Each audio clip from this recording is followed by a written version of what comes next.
also be streaming on our socials as well, and I will be able to express these questions to her. Martha Karua, we continue paced with the question now on the budget, because you've also raised hesitations regarding the presumptive tax on mitumba. Yeah. Right? We have their welfare association saying they are actually fine with that particular presumptive tax because it is at the source. It does not really go, you know, on the ground as it is. So that is a finality. I don't know, what is your take on that? I don't know which part of the association, because when I presented my alternative budget on Monday the 8th, I had a person from Gekomba with me and who made some remarks. That presumptive tax, imagine you have imported your goods and you have invested money to import, and you're being told to pay tax before you can go and sell. If you had a loan, you are going to take yet another loan to cover that, or borrow or use money that could have been used for something else. And the mitumbas go, and there are some that don't go. If you're paying upfront, it's a hardship. Imagine the mitumba traders are the small enterprises. There are those who are bulk, who supply the smaller enterprises. But in every town in Kenya, you'll find people selling mitumba. Those are people without much capital. Those are people who are even fulizaring to be able to buy those mitumbas. Asking them to pay a presumptive tax before they sell is oppressive. And that cost ends up being passed on to the consumer. Yeah. So was this person also a member of Mitumba Consortium Association of I Kenya? do not, because this is where the chair of the association said, you know, yeah, if this is the case, that we are actually getting done with the presumptive tax at the source, that is okay. All I can take is that there are many views, and from where I sit, maybe the big traders importing in bulk and who are the suppliers of the smaller ones may have a different view. But I know for a fact that a small trader, whether mitumba, even big traders like petrol stations, when you ask them to pay upfront, which has been happening, before they sell the petrol, that the moment a lorry comes, a truck comes and loads, you know, pours petrol in their depot, you pay before you sell. It is a hardship. I have had those complaints. Yeah. All right. So we had also that particular budget being tabled in Parliament today. Yeah. Having just the presumptive tax, what is some of also the niggling worry that you have with this particular tax yourself? The surveillance that is built into the finance bill, that KRA can, without your permission, be able to get your mobile data on financial transactions, that is M-Pesa.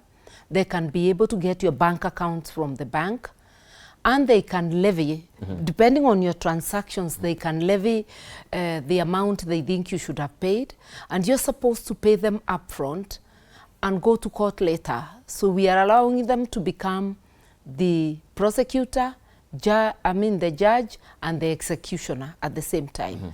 Imagine if you have already paid, or they have already frozen your accounts in the bank, or taken the money that was on the mobile or frozen it.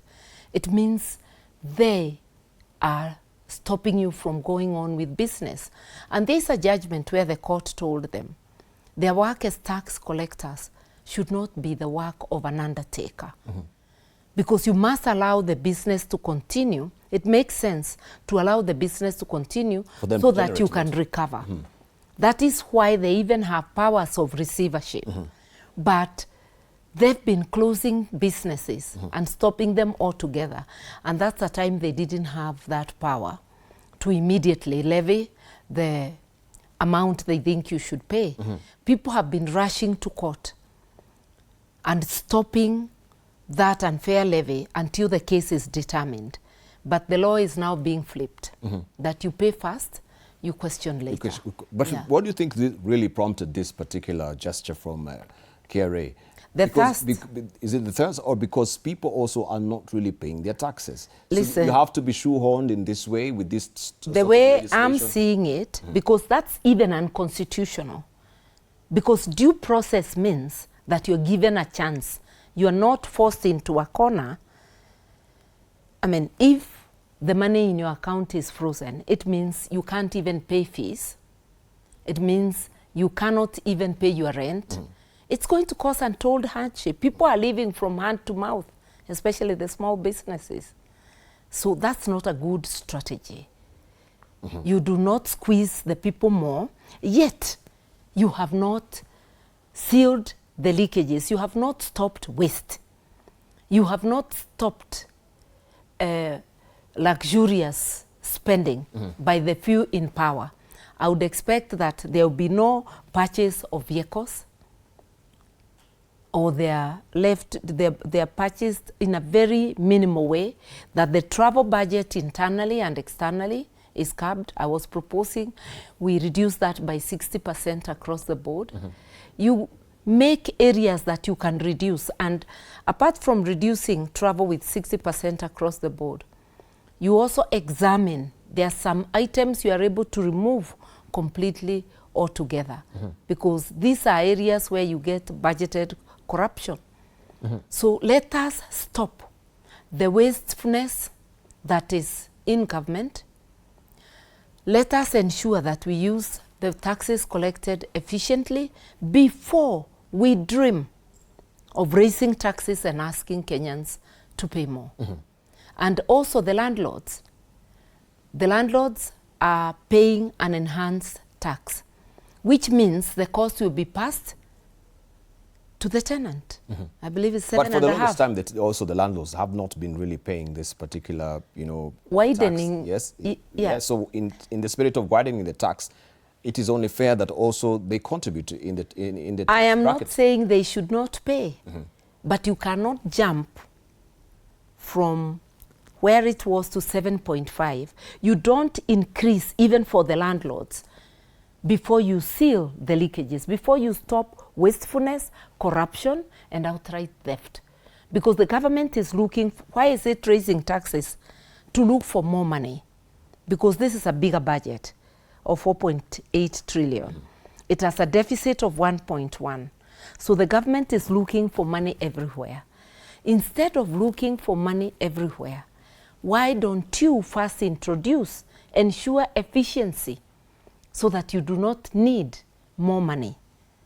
You will save more. The Auditor General repeatedly, since yesteryears, has been saying that we lose 1/3 of our budget. 1/3 of a 4.8 trillion budget is close to 2 trillion. It's beyond 1.5 trillion. The budget deficit is 1.1. How about not raising the figures of 2024-2025 finance year, maintaining them, and if you want to spend more or on different items, make sure that you save by cutting the waste. That's all that we're asking. What do we do in our homes? Because economics is not something out of this world.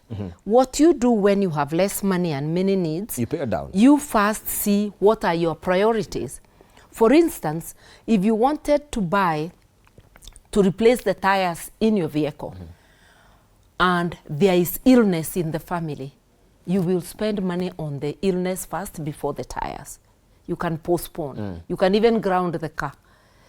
If there is a child sent home for fees or threatening to be sent home, you will not go to buy paint for the house. The paint can wait. So you look for what are our priorities. Indeed. And according to the Constitution and our laws, our priorities are the critical needs of Kenyans, what we call basic needs. It's issue of education, it's issue of health, it's issue of housing and social support. Housing, not affordable housing.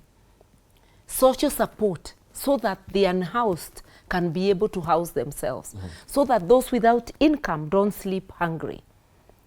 And when we talk of health, I would scrap SHA, I would restore the contributions under NHIF, which were for the informal sector and unemployed, it was a standard 500.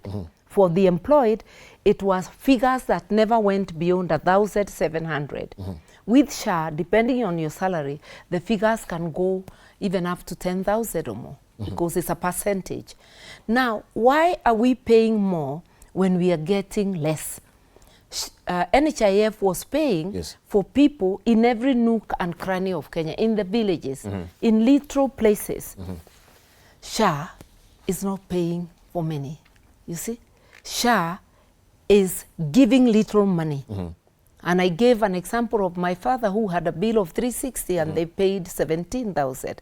And I've heard many, many people saying that. Occasionally you get a person for whom they pay. Maybe a telephone call from here and there. Yes. NHIF, you didn't need any telephone call. It was accessible. It had its issues of governance, but you don't throw the baby with the bath water. You fix the governance. SHA came designed to extract from the people without returning. You first build in a developer's fee of 104 billion. Money that is out of this world and which can be used to equip with modern equipment all the county hospitals.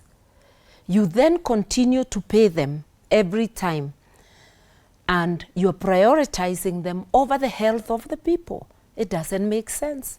That's the way, not the way we do it. So I would scrap it.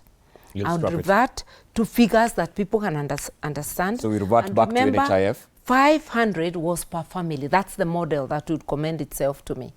And I realized that SHA, the KK administration is telling us that over 31 million people have registered. Even if you had a flat rate for those 31 million, you'd be getting 15 billion a month. A year, it would be over 188. And already we have allocated 175 to health. If all those funds are used optimally, and we pay for those who are indigent and can't pay, the government subsidizes, we would enter into universal health care because everybody can access. And you make sure the hospitals where, or health facilities where a majority of Kenyans get health are the public facilities, the county hospitals, the dispensaries, etc. Make sure that they have the equipment. I know Cuba, a country that was under blockade for the longest and even now is suffering threats and actual blockade from the Americans. Cuba has free health care from cradle to grave, from the moment you're born to when you exist. And it's state of the art. Their dispensaries, known as polyclinics, have all the equipment. And this is a country that is not among the developed. Education is free. I would prioritize education. After health is education. You make sure that our children are equalized because education is a game changer. It can place the child of a poor person ahead of the rich man's child. The polyclinics also, they just remind me of where we were here in the country with the mobile clinics, right? And that also was a very salutary effort that was coming from the government. Was it because of issue of corruption? Also, we forgot about it. I mean, that was accessible to many people in the villages where we don't have dispensaries. And for instance, in this Nairobi, I came to Nairobi to study some years back, 75, I came for A-levels. There were city council clinics in different zones in Nairobi that were 24 hours. And you didn't need to pay anything. You got diagnosed. It worked. You got medicine. When I was in school in Nairobi, you got sick. They either took us to City Council or to Kenyatta, and you got attended. When I grew up, we didn't know of private hospitals. We were taken to the Karua Hospital, which is now a county hospital. And if you didn't improve, you followed the chain of the public facilities. Education. The best education was in public schools. We are products of public schools.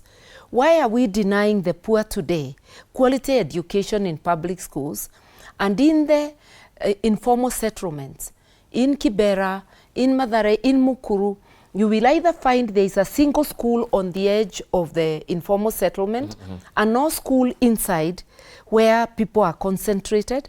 You will find that it's private providers who are giving education to the children. Our priorities are upside down. I would fund education and health and agriculture for food security. Will you keep CBE as it is, or you'll revert back to another curriculum? We need a conversation about that, because if we are to retain it, we must be able to fund it, not to tell children, go tell your parents to buy you this. Education should be funded. And yes, there would be a conversation of, do we retain or do we revert to our 844? But while doing that, you continue giving free education. But the current administration, when were they coming to power, I think they actually asked this very poignant question. Yeah, but Kenya's also starkly denied reverting back to 844, because their proposal with the education charter, what they had was this CBE will not really work. If they asked, they asked in whispers. The way you ask Kenyans is not in a studio like here. You do public participation. And one weakness of this KK government is public participation. But we have seen they selective county forums, Senior Council. I didn't. They had the county forums. County is not deep enough. Collecting views of Kenyans on how also that will inform their manifesto. You know, what I have seen in public participation, leaders call cronies, not people across the board. And we have seen people even getting assaulted for giving contrary view in public participation. Look at this finance bill. Where did you see public participation? But people are talking in the media. We know people are overwhelmingly against it. The KK administration knows that, but they go on anyway. Look at the Ebola facility that they're trying to build in Nanyuki. People are against it countrywide, and in Nanyuki itself. Instead of listening to the people, they have caused death and injuries. So when you say there was no public participation, are you talking about smatterings of a public participation, or there was no public participation at all? Because I think from my own recollection, I saw also the chair of the Finance Committee, Kimani Kuria, holding public participation forums. One person cannot hold. If you only saw Kuria Kimani, then that's not public participation. It's got to be held as widely as possible, publicized, and you do not invite. It's not by invitation. It should be the people. And also the memorandums people send to the committee, they should be scrutinized and the report made. But we have a problem. The court held at some stage that although there is public participation, that Parliament is not obliged to act on the views. That was a disservice to Kenyans because the Constitution did not intend that the public participation was cosmetic. If you remember, the Constitution reserves the right to Kenyans, even when they have representatives, to directly exercise their mandate. It's exercised through public participation. That is where you say what you want and how you want it done, and you can even differ with your elected representative. So a good parliament, a good administration, even when the court has made an error to encourage you to ignore, you would still say no, because you've also read the Constitution is in black and white, and you would honor and respect the views of the people. Right, so do you think also the public participation bill that was steamrolled from the office of the, the Attorney General will make a discernible difference, maybe in trying also to create a robust infrastructure and the way to communicate, not just in forums and town halls, that we can use other modalities of public participation. Social media. Including social media. Yeah, I think that there is good enough reason to have such a bill in any event the court recommended. And it's up to us Kenyans to make sure we robustly contribute to it. And I would urge Parliament. It's gone rogue, but it still has some good elements. It is up to them, and they have a duty to make sure that the public has an opportunity to input on the public participation bill, and that it follows the spirit of the Constitution of giving the people sovereignty, allowing them, even when they have representatives, to exercise their mandate directly. All right. Yeah. I can see time is ticking away from us, and I really want to make most of this particular conversation, because also getting you is not that easy. Yeah. But to turn the crack a bit now to the recent judgment that we had from the High Court regarding the impeachment of the former Deputy President Rigathi Gachagua. Yeah. From your own assessment, because I saw your reaction on it, and the way it was handled, you said it was not in the spirit of, I don't want to just paraphrase, I'll leave it to you so that I want to say one thing about it, because I've spoken about it extensively. Yes, please. That it was contradictory, and that once a court of law finds the Constitution has been violated, the Constitution is not a suggestion, it's a command. Actually, law is a command. Therefore, if its due process was not followed, the court logically should have moved to nullify the proceedings. Yeah. So it contradicts itself by acknowledging a breach of the Constitution and at the same time upholding the process. Everything should have been frozen from where the process became untenable. And that's the Senate. So either they would have repeated, and it would have meant everything would freeze at that stage, and every other step taken from the Senate onwards is null and void. So even the swearing in and the appointment of Kithure Kindiki would have been null and void. Would have reverted to the position where Gachagua was still Deputy President, and there would have been, in my view, not a big political crisis, because he would have had to choose whether he's interested in serving in the same government that has showed him the door. And the administration itself would have had to ask itself, do we want to start the impeachment process? Those are easy decisions both parties could have made. But if we question also the separations of power doctrine in this regard, and looking at it where we have Senate, which has impeached, and we have the court now coming to, nullify the impeachment. The finality of the Senate should be upheld in the spirit of the separation of powers. If you look at other jurisdictions, Kenyans decided for themselves, and our Constitution is like no other. It's in black and white that judicial review is a tool of allowing the court to look at administrative actions that affect your rights, to see whether the law has been adhered to see whether you have had a fair hearing, if it's a process that resembles a judicial process. A Senate hearing is like a judicial process. So if they say the Constitution was violated and there was no fair hearing, those proceedings are null and void, ab initio. And I hope that on appeal, the court will clarify itself.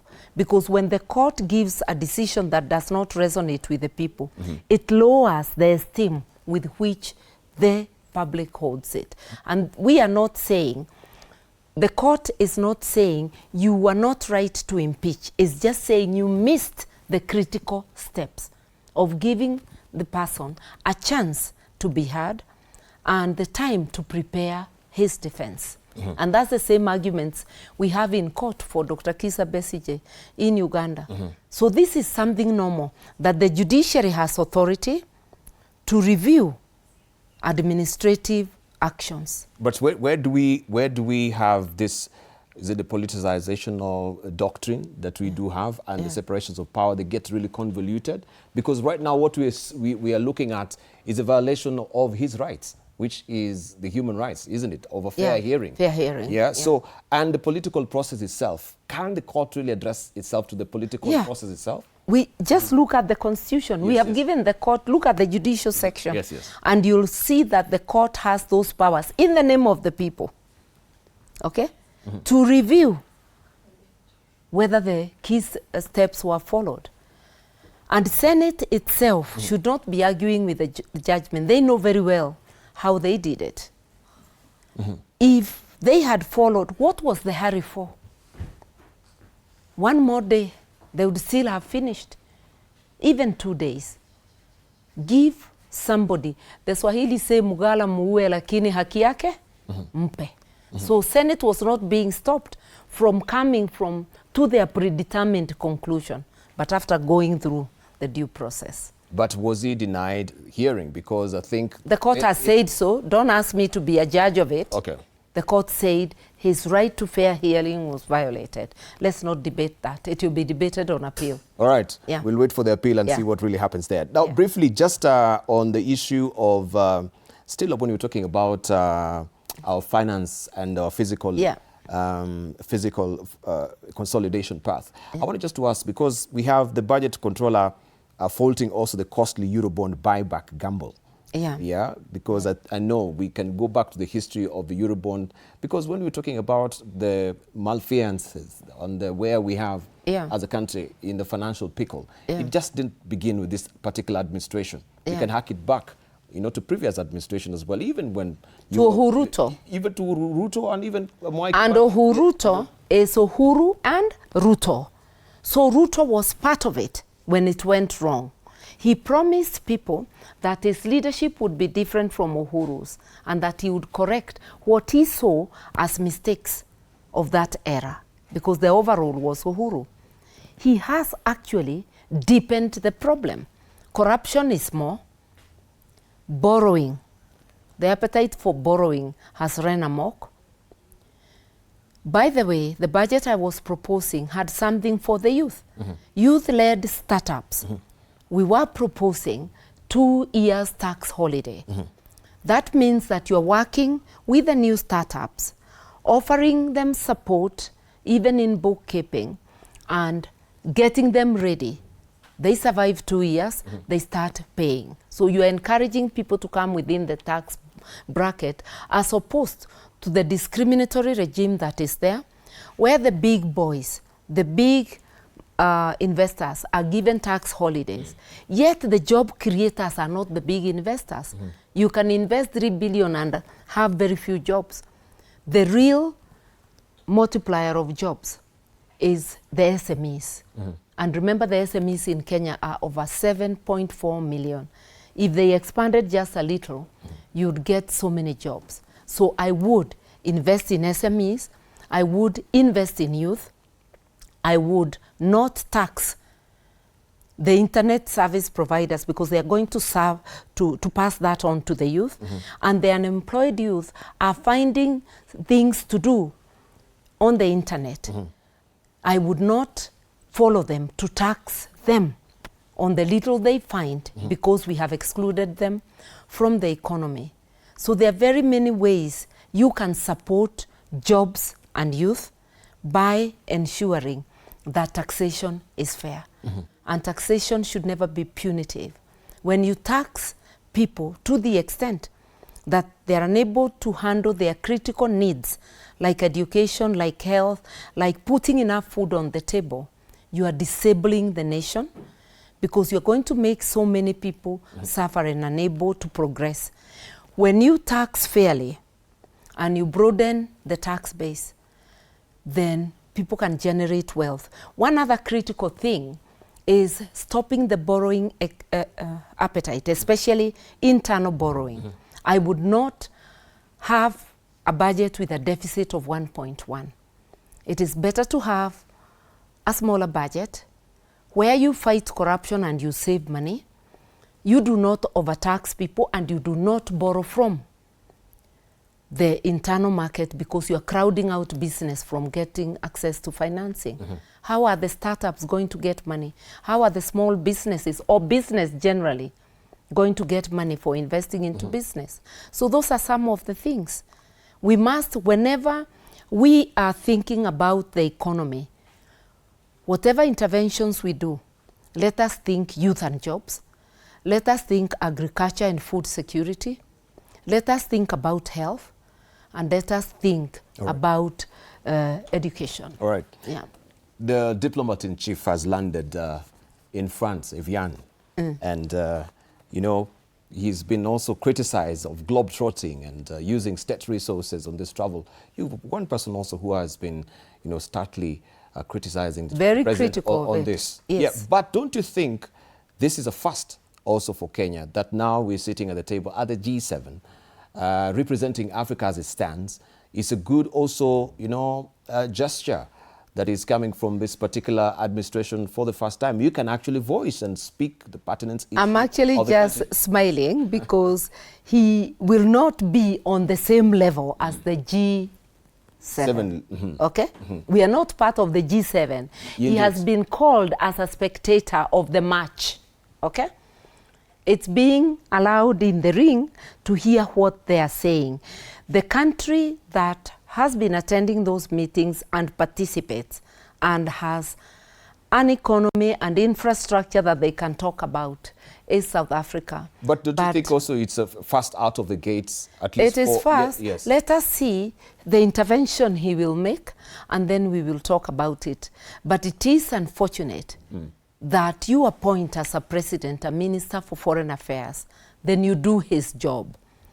I am not referring to the G7, that may be as a direct invite he could go, but you cannot be globe-trotting as though you have no Ministry of Foreign Affairs. Perhaps he could have collapsed it into the presidency, because the president is the minister for everything. The other ministers are his delegates. So if you feel you do not need a minister for foreign affairs, or perhaps you are not confident they can do what you want to do, why not scrape it and make it an office in your whatever and do the job and release that minister to do something else or to go home? All right. I haven't seen somebody who delegates and then takes it away. So they normally say, you know, you take the rough with the smooth, right? Are there any smooth that you can take from this administration? Because all we always hear from the united opposition is doom and gloom from the current administration. Actually, there is almost... There's no smooth. It's very, very hard, and it is not our fault. We are interpreting the actions we see. We cannot say they have kept any record on human rights. They have... Actually, it's like when William Ruto put the Bible down, he also put the Constitution down. The right to demonstrate, which is a way of expressing oneself, has almost been abrogated from the Constitution. Every time there is demonstration, whether notice has been given or not, it's tear gas, it's live bullets, it's injuries, it is death. They've shown a humane face right now, 2 billion shillings as reparations, you know, for the victims. Thank you. Yeah? It is good to keep his word and give the 2 billion. The victims had already started complaining, but the taste of the pudding is in the eating. We will believe it when it's actually moved to the Kenya Human Rights Commission and people start being compensated. But compensation is not all. That is our money. You can't kill us carelessly and deliberately to pay us with our money. One step this government needs to take is to countermand, to retract their order of shoot to kill, shoot in the leg, and to tell Kenyans that never again shall we use the guns, the weapons you have purchased for us to guard you, to take away life. That we will use responsibly. Today, all you hear, death in the police station, death at the hands of the police by careless use of firearms. There is most recent being that Nanyuki, very peaceful protest. So I'm saying, unless if he, the government, retracts and avows that never again, and that from now moving forward, they are going to act in accordance with the Constitution. We need to hear the IG, we need to hear Murkomen, we need to hear William Ruto on that. Otherwise, this is impunity. It's like telling us, we'll kill you, we'll pay you anyway. We'll injure you, we'll pay you. But other administrations, they've not actually been paying. And people have been suing. Yeah, may I tell you that even Moi era, I was suing and getting paid. Right, even for my rights. Yeah, political detainees. Yeah. We have some of them, up to now, they've not been compensated, right? And they'd sued the previous administrations. Mark you, they are not going to be compensated by these 2 billion. These 2 billion are for the victims of the Gen Z protests, the 2025 process. If you talk about awards given by the courts for violation of human rights over the years, those will cost more than another 2 billion. Because every time successive governments have been defaulting in paying, I've not even been paid. Mine is not a human rights. It's a human rights case if you get it, because the East African court found that my right to fair hearing was violated. Awarded me $25,000, which is just about 3 million shillings. It hasn't been paid, and I don't think they're about to pay. So if you are talking about claims awarded by the court, it's a separate matter. It's a separate matter, yes. Yeah. I was just and they're not going to be paid. And I believe that this 2 billion is not going to sit in the office of the president, end up being used at State House to dish out to people who visit, end up being abused, when it actually lands in the account of Kenya Human Rights Commission, and we see compensation being made. But at least you should give some relief and hope. I underline some modicum of hope and say, I am saying in my presidency, let us follow. We will obey court decisions. We will obey courts and pay completely, the political detainees. Completely, not just those. This government should also pay the traders pending bills. Pending bills of $500 million. It means you have put so many people out of business, maybe made their property sold, because if I went to do some work and invested borrowed money with my title, people are losing houses, people are losing cars. There are people who have been known to commit suicide when they are pushed to the wall. A government that wants to grow the economy, you do not refuse to pay your contractors. Right. The doubtful ones, go ahead and have them examined. Right. But legitimate debts, pay on time. Otherwise, you are harassing and you are hounding businesses out of life. Right. As we're getting into the tail end of the discussion, allow me just to orient our thoughts towards the united opposition as it stands right now. Because you are joining calls for the verifiable scientific method rather than political negotiations.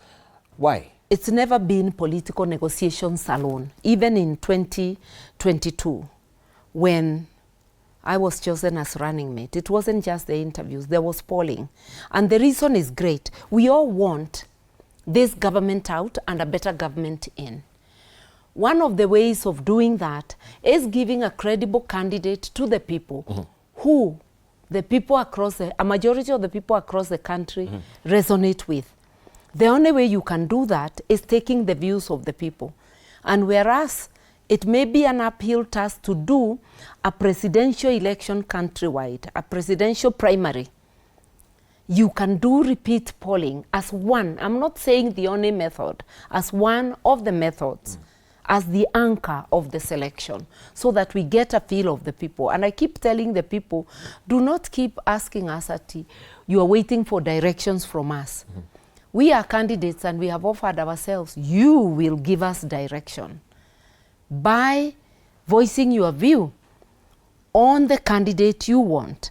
And remember that the deficit we have today is a deficit of leadership that can be trusted, leadership that is people-centered, leadership that is value-based. And when we talk of values, it's not an individual's values.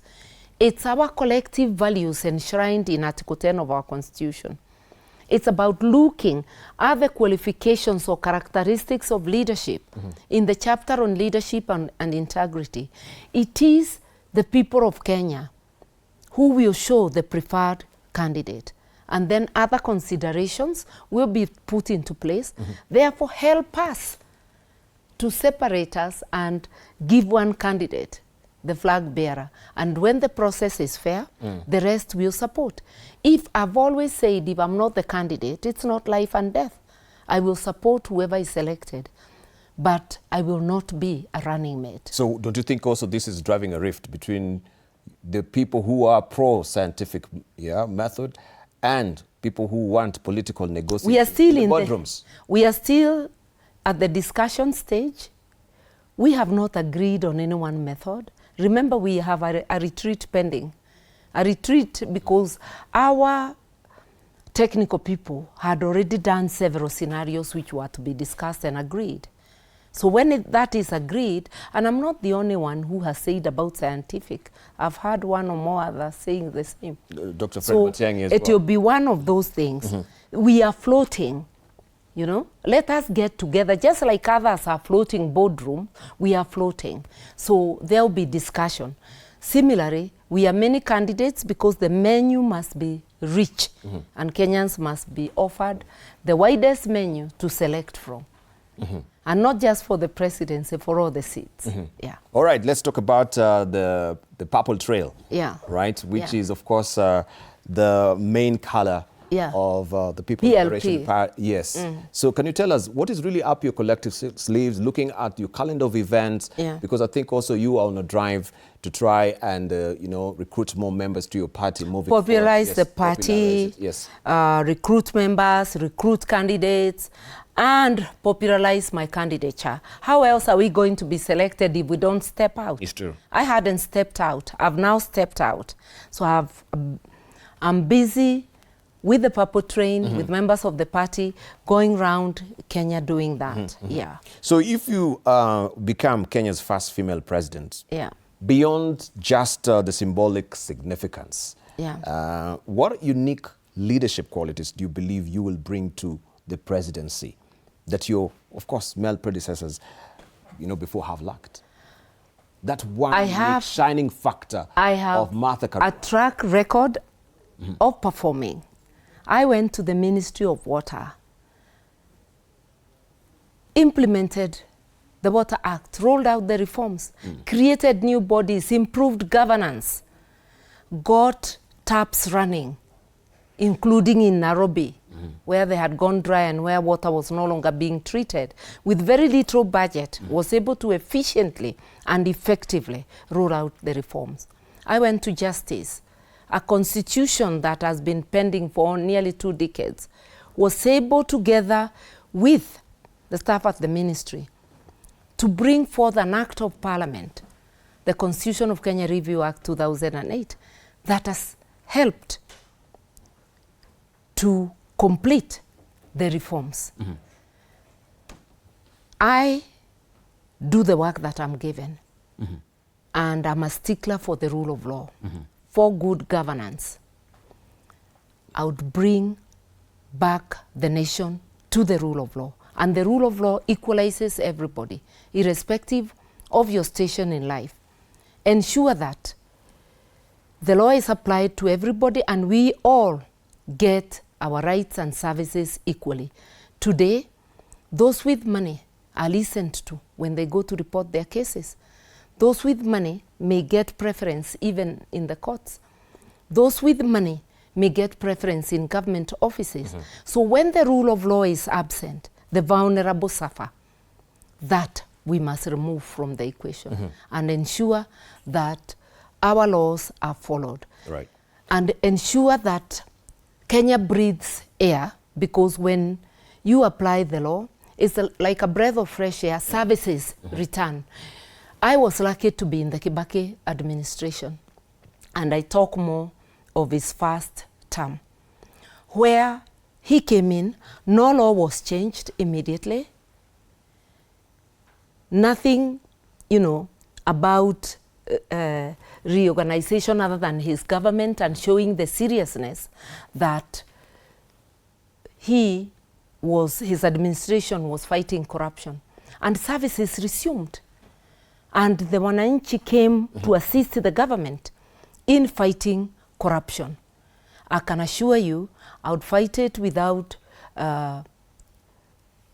fear or favor, and ensure that services return to the people. When you fight corruption, you free money that would otherwise have been lost or stolen to give people service.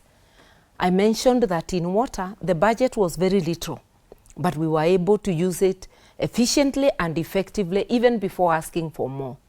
I would start with the budget that we have, ensure people get the services. Indeed. And I know it is possible. Right. Yeah. So water also, just briefly, Yeah.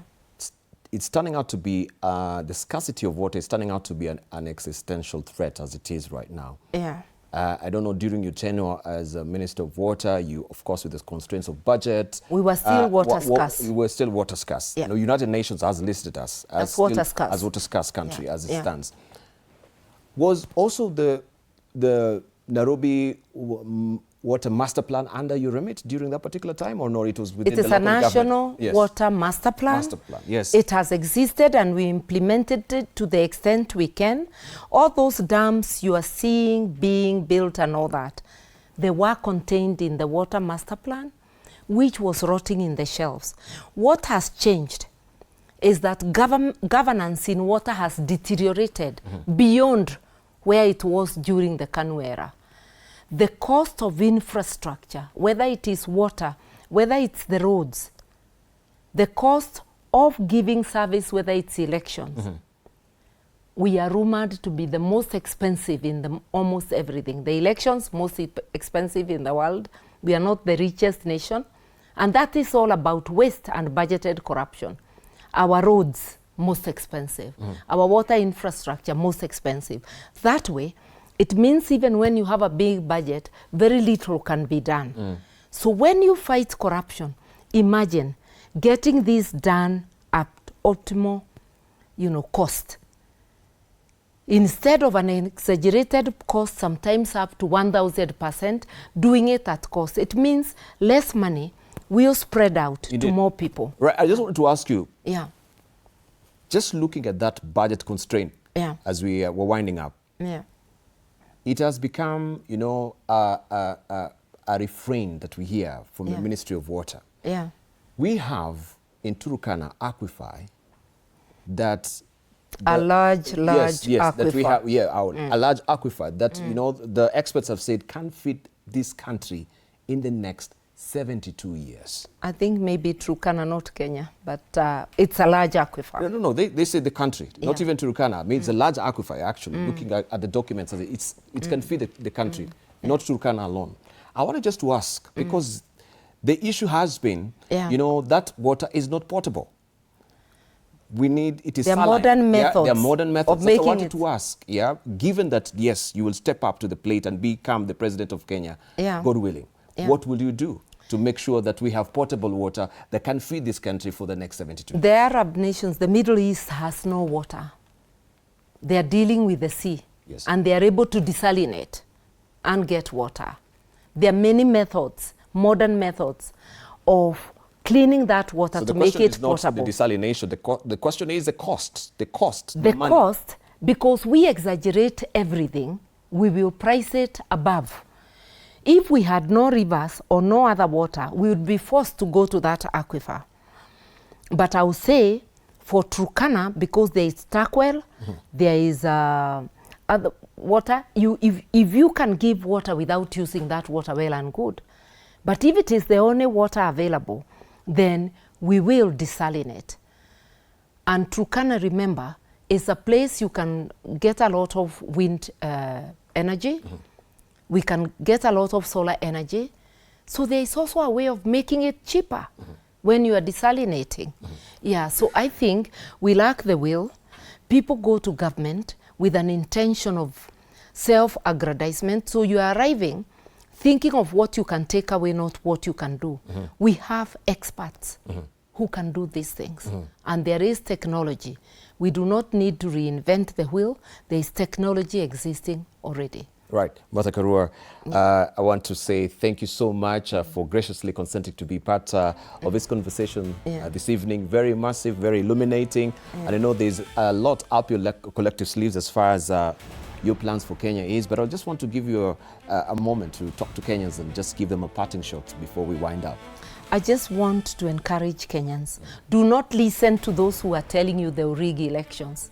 That is psychological warfare. You and me and the voters are the ones who will decide where Kenya is going. Keep your vote. Do not vote because of money. Vote because you know this is a leader you can trust.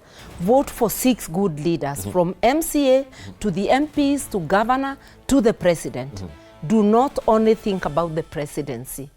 Let us vote, prepare, vote, and guard the vote. Let us all be united to bring better governance. And as we are saying in PLP, one country, one purpose, one term. Martha Karua says Ruto is one term and should go away after the end of his term. Martha Karua seeks one term. In a country where leaders think leadership is a title deed, let us have a series of one-term presidents to set a precedent that indeed leadership is transient. I believe that 5 years, I will have set the foundation. Somebody else will come and work on it because nobody will ever finish the work of building the nation. Do your best in 5 years, get out and let the next one come. And let a president not only think about re-election, the way William Ruto is concentrating on taking people to State House, feeding them and giving them money, while neglecting the core duties because elections are around the corner. Work without fear of re-election, do your best and work within the law. Yeah. So Kenya, me and you should rescue Kenya, join the liberation movement. You want to join PLP, log into plpkenya.com. Yeah. Right. Thank you very much. Well articulated. I really appreciate what a trenchant conversation we've had. And yes, this is an assurance that also there will not be any term extension, right? Not with me. Not with you. Thank you for the incisive questions. Thank you. Yeah. I really do appreciate it. Thank you. Right, and thank you also for your valued company. We've been holding court with Senior Counsel Martha Karua, the party leader of PLP. And of course, right now, they're on the trail as well. Yes, you should interrogate them more on the ground to ask critical questions that we've not really asked this evening. And of course, this is for the betterment of our country. They always say, in essentials, unity. In non-essentials, liberty. In all things, charity. Let's congregate around things that, of course, hold this country dearly, which is constitutionalism, which it really stands for as well. We can split hairs on matters that sometimes is of ideology, right? And that is all about, of course, in what they normally call charitable things, right? To share love on the things that we can actually share love on as a country, that we have to keep up as one country, that we love one another and we uphold one another in respect. Thank you so very much. Have a good night. Thank you so much.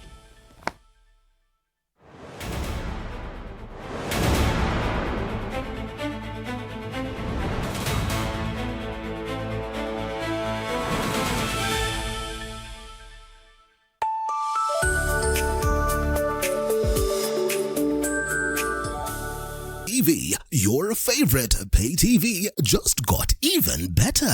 Effective 1st March 2026, we have added 5 amazing new TV channels to keep you entertained day and night. AMC Movies and Nolly Africa for the best of Nollywood movies and series. Music Box Hits and Music Box Dance for non-stop music hits and dance. And Manchester United TV for football fans. More movies, more music, more sports, all in one place.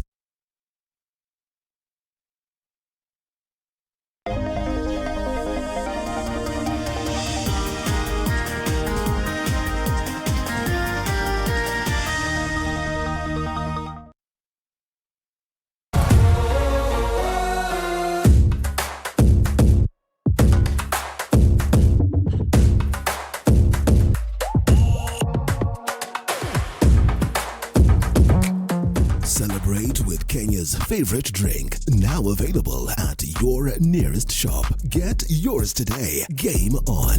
Experience game, not steam. Do you know what's inside that prepackaged food? Those unhealthy ultra-processed foods high in sugar, salt or unhealthy fats can lead to diseases. According to the Ministry of Health, approximately 39% of all deaths in Kenya are as a result of non-communicable diseases such as obesity, diabetes, cancer, and high blood pressure. The foods and drinks we consume every day can affect our health more than we realize. Clear information packages about what's in our food can help us have a healthy diet. From the Food Policy Coalition Kenya. Skia, ni juicy. Flavor zote tamu tena fruity. Yum yami yami na flow kama maji juu ni tamu kama sali ni juicy. Are you bored? Kuna vitu zinakuudhi, usijali my bro, ibu kama taka juicy juni.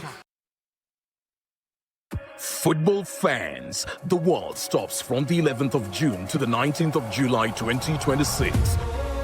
Watch all 104 FIFA World Cup football matches live on Azam TV.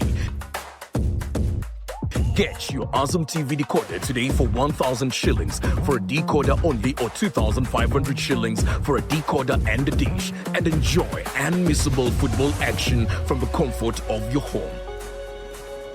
Visit any Azam TV authorized dealers countrywide today or call us on 0709 844 000. Azam TV, the official broadcast partner of the FIFA World Cup 2026.